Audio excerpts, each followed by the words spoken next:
Hai Aries, ini adalah update energi buat Aries di bulan November 2020 ya. Ini adalah general reading, artinya tidak bisa cocok buat semua Aries ya. Silakan ambil saja yang pas atau bermanfaat buat hidupmu ya. Tinggalkan yang tidak. Oke Aries, ada 4 kartu buat kamu, yaitu Timeless, Sustainable, Conductivity, dan Circulate. Kartu-kartu ini mau ngomong apa ya? Ini ada hubungannya dengan waktu ya. Ada hubungannya sama waktu, ada hubungannya dengan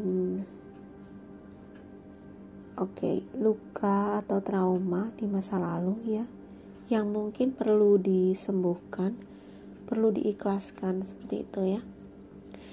Oke Aries, sampai detik ini coba kamu bertanya pada diri kamu, apakah ada pengalaman pahit di masa lalu atau trauma masa lalu yang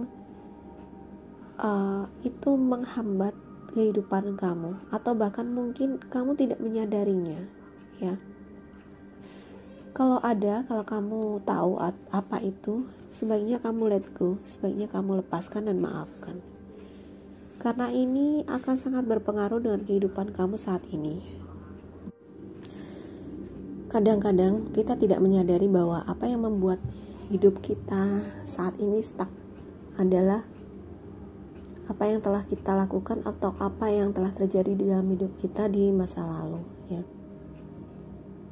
Suatu peristiwa sedih mungkin atau trauma yang masih dipendam dan tidak tersembuhkan ya. Tidak tersembuhkan, tidak terselesaikan, tidak diikhlaskan. Itu akan sebenarnya berefek dalam kehidupan kita yang saat ini.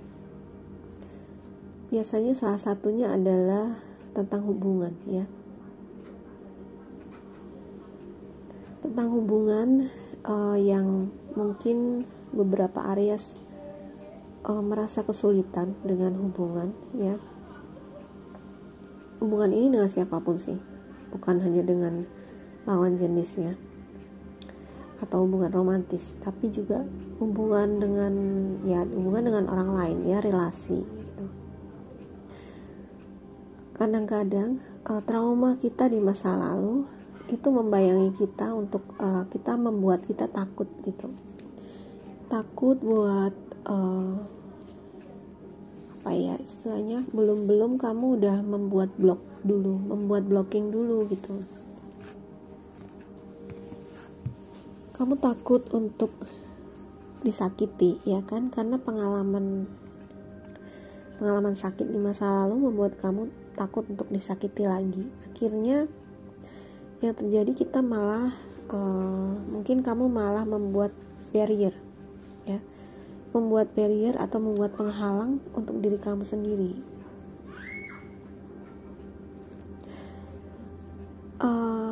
Barrier itu perlu, tetapi sesuatu yang barrier yang sehat gitu ya. Barrier yang sehat adalah kita tidak menutup diri dari orang lain, tetapi kita menjaga diri kita dari orang-orang yang sekiranya tidak bermanfaat atau orang-orang yang tidak baik, seperti itu ya, membawa pengaruh yang tidak baik bagi kita. Artinya di situ ada proses memilah-milah gitu ya.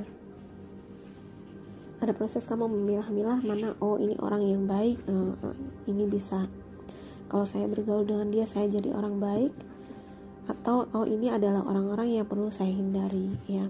Nah itu barrier yang sehat. Kalau barrier yang tidak sehat artinya ya kamu pukul rata gitu. Kamu menghindari semua orang gitu karena takut untuk disakiti. Akhirnya kamu memilih untuk bersembunyi di ruanganmu sendiri ya kan, supaya kamu berpikir supaya saya nggak disakiti gitu ya. Tetapi tanpa sadar, kalau ini terus menerus kamu lakukan, kamu akan terhambat dalam kehidupan kamu. Ya, ibaratnya kamu tidak berani keluar dari gua, kamu tidak berani mengambil resiko, dan kamu juga tidak belajar untuk bisa menghadapi berbagai macam karakter, ya. Kalau misalnya kamu tidak mau disakiti, itu karena gini deh, pengalaman di trauma di masa lalu yang bikin kita akhirnya nggak mau, takut untuk sakit lagi, ya, takut untuk patah hati lagi, mungkin seperti itu, ya. Akhirnya kita menutup diri, gitu, ya kan. Tetapi yang terjadi sebenarnya kita tidak belajar, ya kan. Setiap kita itu bertemu dengan orang lain itu sebenarnya adalah guru kita. Kamu belajar untuk menghadapi orang dari berbagai macam karakter, menghadapi orang dengan berbagai macam kebiasaan yang mungkin berbeda dengan kamu, dan dari situ itu mengembangkan skill apa? Skill satu, skill untuk memahami orang lain, ya. Kedua adalah skill menghargai perbedaan, ya kan. Dan ketiga sebenarnya adalah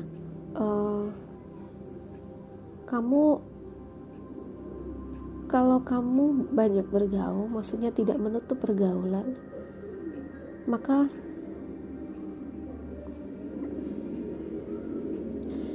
ibaratnya tuh kamu imun, gitu, ya kan. Kalau kamu terus menutup diri, maka tidak ada imunitasnya, karena nggak pernah, ya, takut disakiti, ya, akhirnya bersembunyi, dan tidak ada pengalaman tersakiti, tidak ada pengalaman tersinggung, tidak ada pengalaman perbedaan pendapat dengan orang lain, mungkin seperti itu, ya. Jadi pengalaman itu perlu, gitu. Rasa sakit itu perlu sebenarnya. Kenapa? Sebenarnya itu adalah salah satu cara supaya kita itu membangun imunitas kita, membangun imunitas kamu, gitu, ya.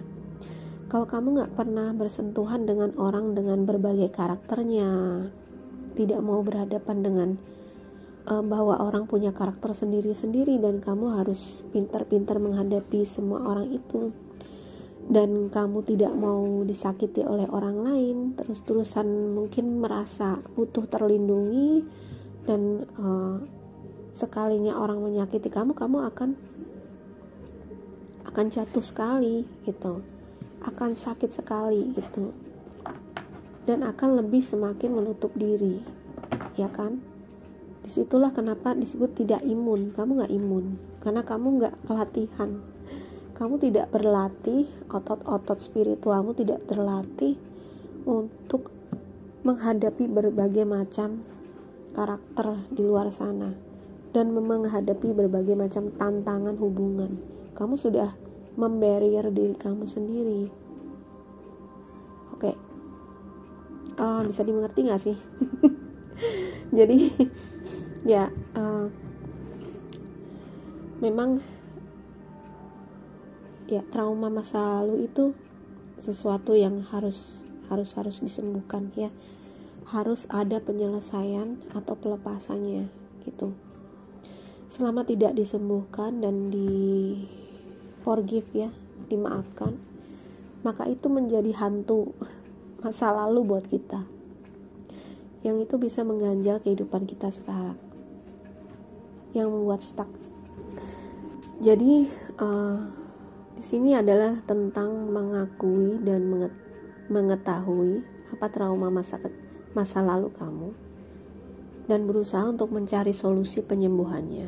Karena banyak orang yang tidak terselesaikan traumanya, tidak tersembuhkan, dipendam aja, yang akhirnya itu menjadi di kehidupan sekarang itu menjadi hambatan di kehidupanmu yang sekarang ini.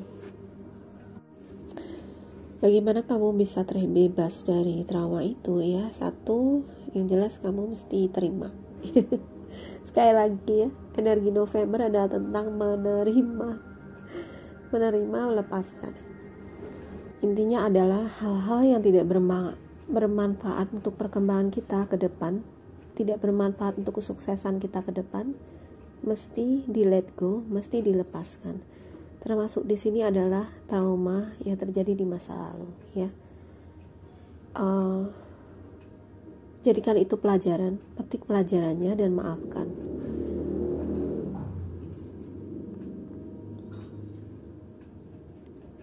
Ya, sekali lagi pilihan kita adalah terima atau sakit. Kata-kata ini terus terngiang. Kata-kata ini diberikan terus ke aku selama beberapa hari ini, ya. Terima atau sakit. Ya, aku juga sudah mengulang ini di beberapa video dan memang ini nggak enak, ya. Bahkan aku sendiri pun menerima kata-kata ini pun seperti nggak rela gitu, ya. Terima atau sakit, ya. Kalau kamu mau menerima itu sebagai suatu pelajaran yang mendewasakan, ya, sebagai suatu pengalaman hidup yang memperkaya kita sekarang ini, dan kemudian dimaafkan, dan ya cukup gitu, ya. Cukup dengan semua rasa sakit itu, saya maafkan, dan sekarang saya hidup sebagai manusia baru, hidup dengan cara baru, ya. Dengan begitu kita akan terus maju, karena trauma itu seperti tali yang membuat kita terhambat gitu, tertambat di situ, ya kan. Bahkan ada yang sampai sakit, penyakit fisik yang bertahun-tahun karena tidak bisa let go, tidak bisa mengikhlaskan, memaafkan, menerima sebagai pelajaran masa lalu, dan terus menggenggam rasa sakitnya terus. Bahkan ada orang yang sampai meninggal karena itu. Kamu gak mau kan seperti itu? Kamu mau hidup kamu maju kan? Jadi ya, lepaskan apa yang ada di masa lalu. Mintalah bantuan. Kalau kamu perlu healing, mintalah healing, ya, pada healer yang sudah berpengalaman. Atau pergi, kalau kamu membutuhkan konseling, mungkin bisa pergi ke konselor atau psikiater seperti itu. Intinya mintalah bantuan gitu, karena tidak semua bisa kita handle sendiri, ya. Jangan membiarkannya berlarut-larut. Kalau kehidupan kamu yang saat ini tidak berjalan sesuai dengan yang kamu mau, itu artinya kamu harus berubah, harus mau berubah, harus ada seporsi dirimu yang tidak lagi bermanfaat untuk pertumbuhanmu, itu harus di let go, harus diikhlaskan, harus dilepaskan, ya. Oke. Sekali lagi, gak ada yang bisa memaksa kamu, ya. Semuanya tergantung ke kamu, dan ini juga gak bisa cocok buat semua Aries, tetapi mungkin Aries yang mendapatkan pesan ini yang sesuai, atau kamu bukan Aries tapi mampir ke video ini dan ternyata sesuai dengan kondisimu, semoga bisa menjadi bahan renungan dan membantumu, ya. Semoga bermanfaat. Please like, subscribe, share video ini ke semua sosial media kalian, ya. Terima kasih sudah menonton. Sampai jumpa lagi.